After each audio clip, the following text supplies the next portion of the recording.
인사하겠습니다. 사랑합니다. 축복합니다. 인사하겠습니다. 네, 우리 한 번 더 사랑전심 사명전력 신앙 성수 갑시다. 인사하겠습니다. 사랑전심 사명전력 신앙 성수 갑시다. 예, 감사합니다.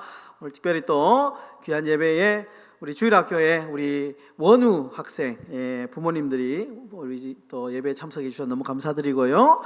또 우리 지난주에 이어서 또 귀한 예배에 방문해서 예배 드리는 분들도 계시는데요. 함께 은혜 받고 또 돌아가시는 시간이 되었으면 좋겠습니다. 네, 오늘 본문의 말씀으로 에스더의 멘토 모르드게라는 제목으로 우리가 에스더서 강의 세 번째 시간을 함께 갖도록 하겠습니다.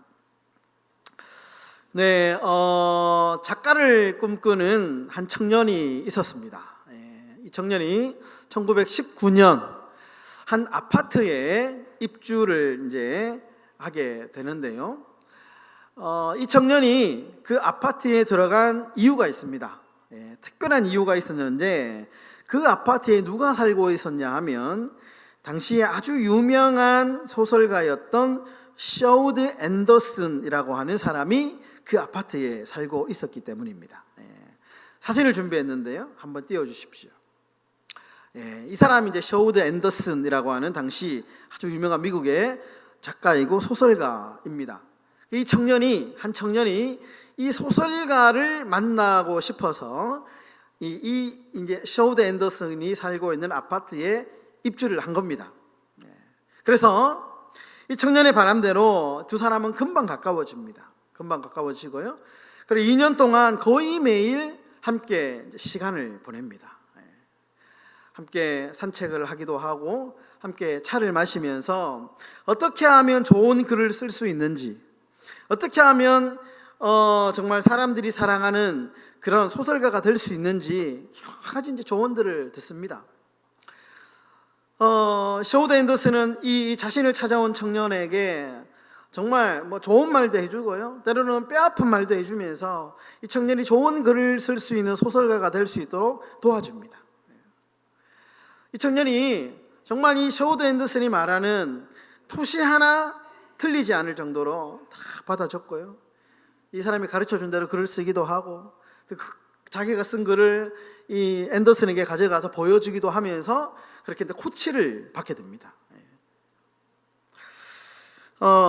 앤더슨은 이런 청년의 모습을 지켜보면서 이 자신을 찾아온 청년의 멘토가 됩니다. 멘토라는 말 알죠? 멘토. 조언자, 협력자, 조력자, 도와주는 사람이라는 뜻입니다.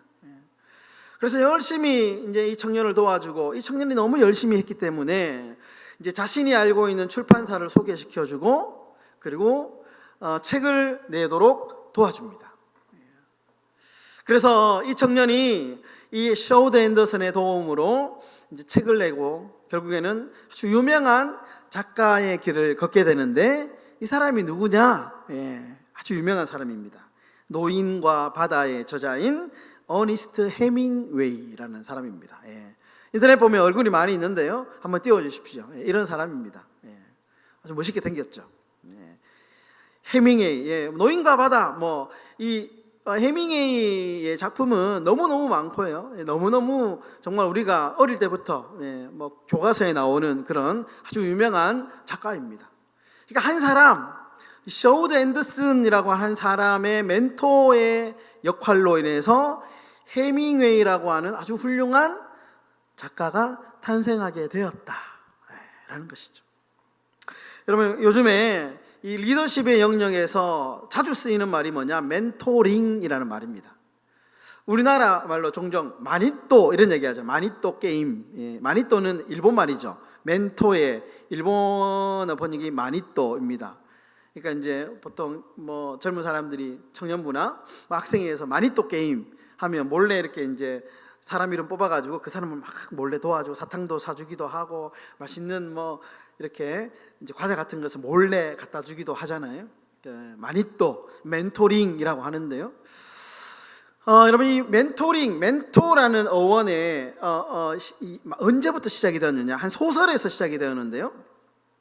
이제 이 멘토라는 단어는 아주 유명한 소설 호메로스의 오디세이아라고 하는 소설에서 이 말이 처음으로 이렇게 불리게 됩니다. 예.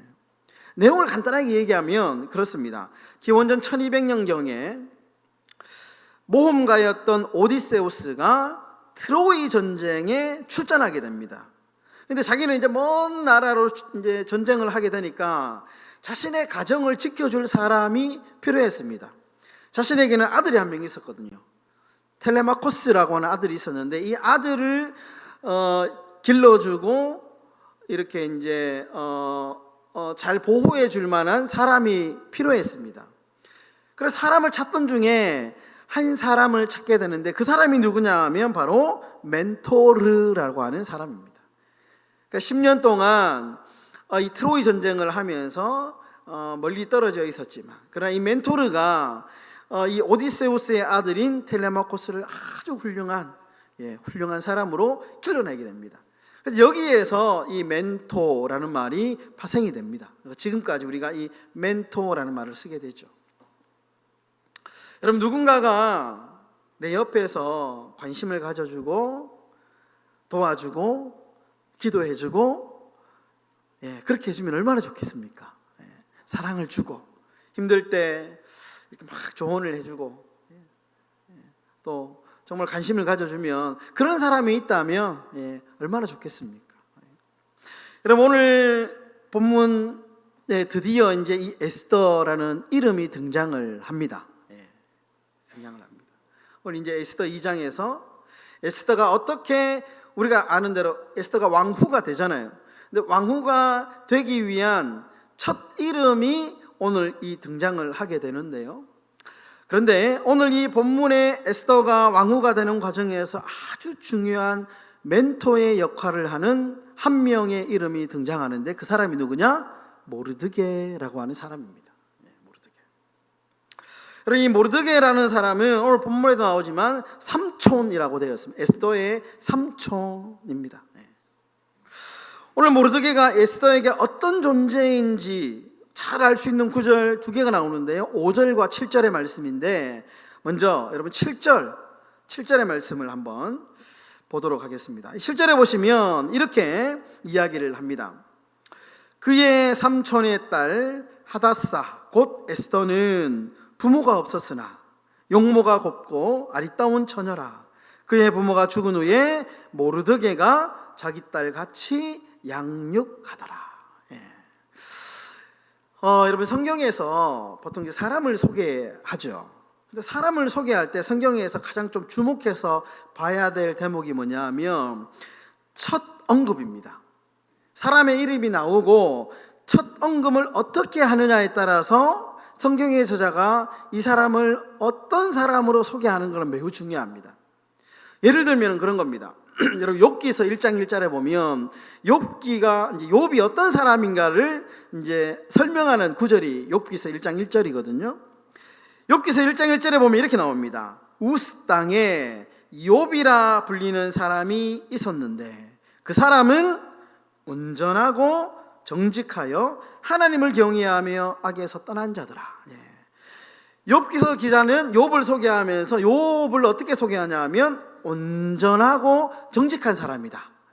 이걸 강조합니다. 그리고 또 하나의 이제 예를 들면 다니엘서 1장 4절에 보면 다니엘을 어떻게 소개하냐 하면 이렇게 소개합니다. 곧 흠이 없고 용모가 아름다우며 모든 지혜를 통찰하며 지식에 통달하며 학문에 익숙하여 왕궁에 설만한 소년을 데려오게 하였고 그들에게 갈대아 사람의 학문과 언어를 가르치게 하였고 이렇게 기록하죠. 그러니까 다니엘을 소개하면서 제일 먼저 언급된 말이 뭐냐? 흠이 없다.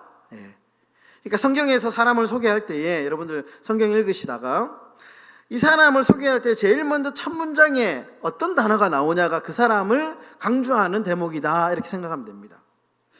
자, 그러면 여러분 오늘 이 모르드게를 소개하는데 그러면 이 에스더서의 성경 기자는 모르드게를 어떻게 소개하고 있느냐, 모르드게의 어떤 점을 강조하고 있느냐, 그 첫 문장을 보면 알 수 있는데 5절에 보면 어떻게 되어 있냐 하면 모르드게를 베냐민 자손이다 이렇게 소개하죠. 베냐민 자손. 여러분 여기서 베냐민 지파, 모르드게가 베냐민 지파라는 것이 되게 중요합니다. 이스라엘에 12지파가 있지 않습니까? 그 중에 베냐민 지파를 계속 거슬러 올라가면 베냐민 지파에 누가 나오냐 하면 사울 왕이 나옵니다. 사울 왕. 사울 왕이 어떤 사람일까요? 이스라엘의 1대 왕이죠. 1대 왕입니다. 그러니까 모르드게가 베냐민 지파다라는 말은 이 모르드게는 사울 왕의 후손으로 정통적인 유대인이다라는 것을 에스더서의 저자가 강조한다 이렇게 보시면 됩니다. 그러면 또 한 가지 질문을 던져야죠. 그러면 왜 성경의 저자가 모르드게가 유대인이라는 것, 정통 유대인이라는 것을 왜 강조하느냐? 이 질문이 더 중요한데요. 지금 이제 여러분 이 에스더서는 시대적인 배경이 언제냐 하면 페르시아가 유대인을 포로로 잡아서 이렇게 부려먹던 시대입니다.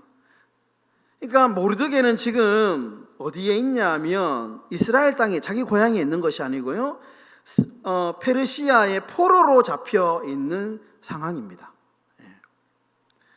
그러니까 포로의 신분에서 이방 땅에 지금 살고 있는 사람입니다. 그러니까 당연히 자신의 정체성을 지키며 살아가기에는 매우 어려운 사람이다라는 것이죠. 자유가 없죠. 마음껏 자신이 이 유대인이라는 사실을 말하면서 살아갈 수 없다라는 것을 말하는 겁니다. 여러분, 게다가 이제 이 모르드게라는 이름을 보면 알 수 있는데요. 모르드게라는 말은 마르둑이라는 바벨론의 신, 이방신의 이름을 이 히브리식 유대식으로 표현한 이름입니다. 여러분, 옛날에 우리나라가 일제강점기에 이름이 이제 두 개의 사람이 있었잖아요. 한국 이름하고 일본 이름. 일본 이름으로 개명을 이제 한 사람들도 있지 않습니까? 똑같습니다. 그러니까 모르드게라는 말은 이 원래는 마르둑이라고 하는 이 바벨론 이방의 이름입니다. 그 당시에도 이 포로로 잡혀 있는 유대인들은 유대의 이름이 하나 있었고요. 그리고 그 지배하는 나라의 이름도 있었습니다. 그러니까 이 모르드게라는 이름을 들어보면 이 사람이 지금 자신의 이름을 지금 쓰지 못하고 있구나, 제약을 받고 있구나, 라고 이해를 할 수 있는 것이죠. 그러니까 이렇게 한 이유가 있죠. 유대인의 정체를 흔들어서 이방 문화에 흡수시키려고 하는 당시 페르시아의 정책 때문에 그렇습니다. 우리가 일제시대의 어떤 그런 분위기가 똑같습니다. 한국의 어떤 전통 문화를 말살시키고 철저하게 일본 사람이 될 수 있도록 되려고 만들었던 일본의 정책하고 똑같습니다. 지금 여러분, 이런 배경 가운데 모르드게가 정통 유대인이라는 사실을 강조하는 이면에는 이런 의도가 있는 것이죠. 나라를 지금 빼앗기고 이름도 빼앗기고 문화도 빼앗긴 상황에서 끝까지 자신의 정체를 빼앗기지 않고 살아가는 그런 강인한 사람이 누구냐? 모르드게다라는 것입니다. 굉장히 신념이 강한 사람, 자신의 정체를 지키기 위해서 굉장히 노력하고 애쓰는 사람이다라는 것을 우리가 알 수 있습니다. 자, 여러분, 그러면 이런 참 신념이 강한 사람, 이 모르드게가 부모를 일찍 잃은 에스더를 자기 딸같이 7절에 보시면 양육했다, 그렇게 나오죠. 여러분, 생각해 보십시오. 모르드게가 이 에스더를 대충 키웠겠습니까? 아니죠. 굉장히 잘 키웠을 것입니다. 부모가 없고 부모가 없는 이 모르드게를 얼마나 정말 신앙의 교육을 시키면서 자신의 정체, 자기가 이 유대인이라는 사실을 철저하게 지키고 있는데 자신의 이 영향을 받는 이 에스더에게 얼마나 정말 그런 교육을 시켰겠습니까? 너는 이 땅에 포로로 잡혀왔지만 너는 유대인이야. 하나님을 믿는 유대인이야. 얼마나 철저하게 그 신앙 교육을 시켰겠습니까? 그러니까 철저한 신앙 교육을 통해서 에스더가 자라난 것이다라는 거죠. 여러분, 에스더가 얼마나 잘 성장했는지 단적으로 오늘 보여주는 구절이 하나 나오는데요. 9절입니다. 9절에 보시면 이렇게 이야기합니다. 헤게가 이 처녀를 좋게 보고 은혜를 베풀어, 이렇게 나오죠. 여러분, 여기서 헤게는 당시 페르시아의 그 이제 여자들을 관리하던 왕궁 내시입니다. 근데 이제 그 왕후가 폐위가 되고 난 뒤에 새로운 왕후를 뽑기 위해서 수많은 여자들을 이 이제 페르시아 땅에서 모으죠. 그 수많은 여자들 가운데 이 페르시아 내시인 헤게가 에스더를 굉장히 좋게 봤다. 여러분, 어떻게 이 사람이 에스더를 좋게 봤을까요? 도대체 이 에스더가 어떤 행동을 했길래, 어떤 모습이었길래 이 헤게라는 사람이 그 수많은 여자들 중에서 에스더를 좋게 봤을까요? 짐작해 볼 수 있죠. 추측해 볼 수 있죠. 삼촌 모르드게가 잘 키웠기 때문에. 그래서 눈에 띄도록 정말 뭐 예의가 바르든지 말을 예쁘게 하든지, 그런 사람 있잖아요. 이렇게 이제 사람들하고 보면 정말 말도 예쁘게 하고, 보면 외모도 출중하지만 그 사람의 말이나 그 사람의 어떤 스타일을 보면 되게 끌리는 사람이 있거든요. 그런 사람 있지 않습니까? 그런 사람이었던 것 같아요, 에스더가. 삼촌이 잘 키웠거든요. 여러분, 오늘 이야기를 통해서 한 가지 이야기하고 싶은 게 있습니다. 오늘 말씀이 우리에게 꼭 강조하는 부분이 있는데요. 교회는 세상의 멘토다라는 겁니다. 여러분, 교회는, 이 땅의 교회들은 세상의 멘토입니다. 무슨 말이냐면, 여러분, 처음에 선교사들이 이 땅에 들어오고, 그리고 교회를 세우고, 뭐 학교를 세우고, 병원을 세우고 그랬죠. 그때 여러분 분위기 어땠을까요? 그때 사람들이 교회를 보고 배우고 따라하고 그랬습니다.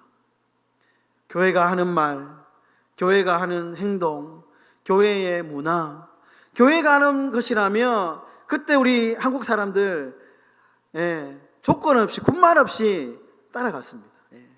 교회는 좋은 것이야. 교회 가면 좋은 거 배운다. 교회 가면 좋은 사람 된다. 세상이 교회를 멘토로 생각했고요, 교회가 하는 대로 그대로 따라갔습니다. 그 분위기가 대한민국의 성장의 밑거름이 되었죠. 부인할 수 없습니다. 여러분, 교회가 모르드게 같은 역할만 하면 에스더 같은 사람이 나오는 겁니다. 참된 예수님의 사랑을 가르쳐주고, 복음의 가치인 순종, 복음의 가치인 희생, 복음의 가치인 은혜, 이런 여러분 복음의 가치를 세상에 가르치고 보여주면 세상이 교회를 따라옵니다. 멘토링 하는 거죠. 그러면 영향받은 에스더 같은 사람들이 생겨난다는 거예요. 여러분, 더 이상 교회를 욕하지 않고 교회를 따라오면서 교회를 존경하게 된다는 겁니다. 여러분, 하나님이 이 땅에 교회를 세우신 이유가 있습니다. 우리가 모여가지고요, 맛있게 밥 먹고 교제하면서 구원의 기쁨을 누리며 그저 우리끼리 즐거워하라는 것, 그것만 교회의 목적이 아니고요, 훨씬 더 높은 가치의 교회의 존재, 목적과 이유가 있습니다. 오늘 우리가 목회 철학과 비전을 위해서 기도했잖아요. 세상을 그리스도께로 인도하여 그리스도의 제자를 삼아 하나님께 영광 올려드리는 교회, 훨씬 더 높은 가치의 복음적 가치가 교회 안에 다 있는 겁니다. 다 있는. 여러분, 우리 교회가 세상의 멘토가 되려면 어떻게 해야 될까요? 너무 쉽습니다, 여러분. 교회가 해야 할 일, 교회다운 일을 하면 됩니다. 교회 해야 할 일. 그러면 사람들에게 좋은 평가를 받습니다. 교회가 세상 안에서 좋은 평가를 받고 싶으면 좋은 평가를 받을 만한 일을 하면 됩니다. 일하면 됩니다. 여러분, 그런데 여러분, 아쉽게도, 너무 안타깝게도 지금 한국 교회 안에, 한국 이 현실 안에서 교회의 신뢰가 점점점 떨어집니다. 여러분, 개신교가 다른 종교에 비해서 신뢰도가 최하인 거 아시죠? 최하입니다. 여러분, 목회 데이터 연구소에서 2023년 국민 종교 분포 현황이라는 것을 발표했는데요, 20대에서 40대 개신교인들이 10년 새에 50% 떨어졌답니다. 제가 그래프를 하나 준비했는데요, 띄워주세요. 자, 여러분 잘 보시면요, 지금 선이 세 개죠. 제일 위에 파란 선이 하나 있고요, 중간에 주황색 선이 하나 있고요, 밑에 노란색 선이 하나 있습니다. 제일 위에 파란색은 불교, 중간에 우리 개신교, 제일 밑에 천주교입니다. 여러분들 여기서 이제 중간에 우리 개신교 선을 좀 보면 좋은데요, 여러분 보시는 제일 오른쪽에 제일 밑에 보면 1998년도에 우리 20대에서 40대가 차지하는 분포가 20.7%였습니다. 그러다가 별 변화가 없죠. 2004년도에서 21%, 2012년까지, 2017년까지 이렇게 보면 별반 차이가 없습니다. 20%대를 쭉 유지했어요. 조금 올라갈 때도 있었지만 조금 떨어진 게 20%대였습니다. 그런데 여러분, 2017년부터 2020년까지 갑자기 16.6%로 확 떨어졌죠. 2017년하고 2023년도에 무슨 일이 있었을까요? 제일 큰 일이 있었죠. 코로나. 코로나 사태가 여러분 20대에서 40대 젊은이들이 교회를 떠나게 된 아주 중요한 부정적인 역할을 했던 원인입니다. 여러분 생각나십니까? 코로나 처음에 터지고 난 뒤에 여러 가지 사건들이 많이 터졌는데요, 그때 코로나 감염 초기에 나라에서 이제 그 전염병 확산을 차단하기 위해서 막 이렇게 확진자의 동선을 확인할 때 있었습니다.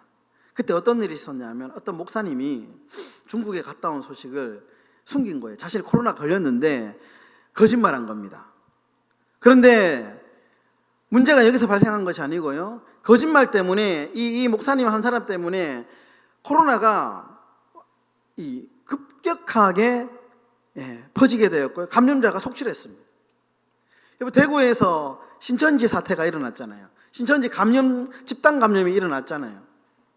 여러분, 세상은 기독교에 대해서 잘 모르는 사람은 신천지도 기독교고요, 합동, 통합 이런 거 모릅니다. 하나님의 교회 이단도 기독교고요, 다 기독교입니다. 그 사람들 눈에는.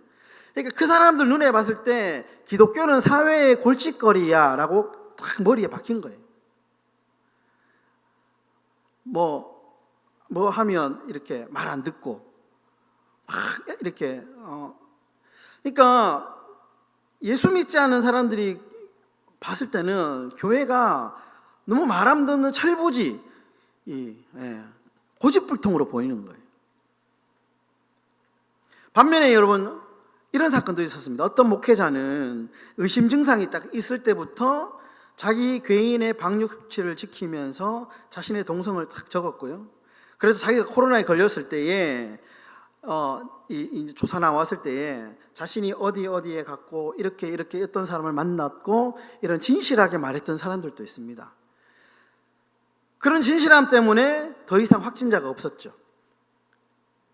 그런데 사람들은 이런 거 별로, 이런 좋은 기사는 머리에 잘 들어오지 않아요. 두 사람의 차이는 극명했습니다. 한 사람은 수많은 감염자를 낳았고 나라를 전염병 위험에 빠뜨렸지만, 또 한 사람은 자신 외에는 어떤 사람에게도 피해를 주지 않았습니다. 여러분, 이런 일 때문에 코로나 이후에 교회의 신뢰가 바닥으로 떨어졌고요. 2024년 작년 한 해만요 2만 명이 개신교에서 감소했습니다. 우리는 잘 모르죠. 우리는 우리 교인들만 보니까 모릅니다. 앞으로 전망이요 밝지 않습니다. 2038년 되면요 앞으로 우리 개신교가 지금의 교인에서 절반으로 떨어진다라는, 지금 이대로 수치로만 가면 계속 떨어지고 있거든요. 문제가 뭘까요?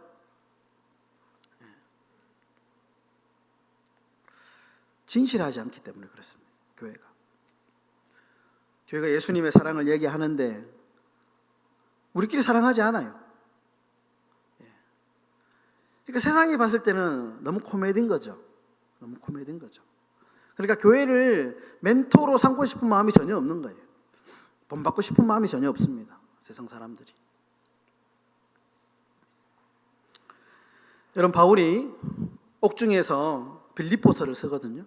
로마 감옥에 갇혀가지고 빌립보서를 쓰는데 자신의 마지막을 예감하면서 이제 편지를 쓰면서 딱 두 사람을 거론하는데 디모데와 에바브로디도라는 사람을 언급합니다. 그런데 여러분, 바울이 마지막에 이 디모데와 에바브로를 어떻게 평가하냐면 진실한 사람, 성실한 사람, 내가 그 사람들 보고 싶다 이렇게 평가합니다. 빌립보서 2장에 나옵니다. 그 얘기가. 여러분, 우리가 어떻게 하면, 교회는 분명히 세상의 멘토입니다. 왜냐하면 교회가 하는 모든 행동이 사람들에게 다 노출이 되고 세상 사람들은 다 안 보는 것 같아도 다 보고 있어요. 그리고 영향을 받습니다. 제가 단적인 부정적인 예를 몇 가지 이야기를 드렸지만 그러나 대부분의 교회들은 정말 좋은 교회들 많습니다. 정말 복음의 가치와 교회가 해야 할 일들을 지금도 열심히 하면서 그리스도의 사랑을 실천하면서 그렇게 살아가려고 하는 사람들이 교회가 너무 많습니다. 그럼 교회가 이 땅에 멘토의 역할을 하기 위해서는 어떻게 해야 되느냐? 우리가 진실된 교회가 돼야 됩니다. 진실된 교회, 신뢰받는 교회, 세상으로부터 사랑받는 교회가 되면 세상은 저절로 우리를 닮고 싶어 하고요, 우리가 하는 말을 듣고 싶어 하고요, 따라하고 싶어 합니다. 사랑하는 우리 행복한 교회 성도 여러분, 우리 교회가 정말 신뢰받는 교회, 이 양덕동에, 우리가 다른 대한민국 너무 이 안에서는 너무 거창하고요, 우리가 속해 있는 이 양덕동, 마산 양덕동 안에서만이라도 저 교회가 하는 말은 내가 믿을 수 있어, 저 교회에 다니는 사람이 하는 말이라면 나는 신뢰할 수 있어 라는 말을 들었으면 좋겠습니다. 우리가 붕어빵 전도하면요, 요즘에 많이 듣는 말이 있습니다. 좋은 일에서 참 감사합니다. 좋은 일 많이 하시네요. 이런 이야기 많이 합니다. 그 최고의 칭찬 아닙니까? 좋은 일 많이. 지난주 정말 추웠거든요. 제가 마산 와서는 최고의 추위였던 것 같아요.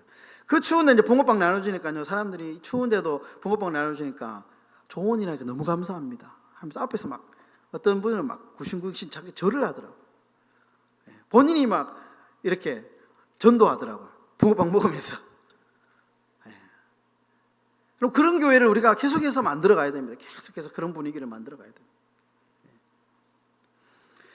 여러분, 우리가 믿을 만한 교회, 사랑받는 교회가 되어서 정말 세상의 빛과 소금의 멘토가 되는 그런 행복한 교회가 되시기를 예수님의 이름으로 축원합니다.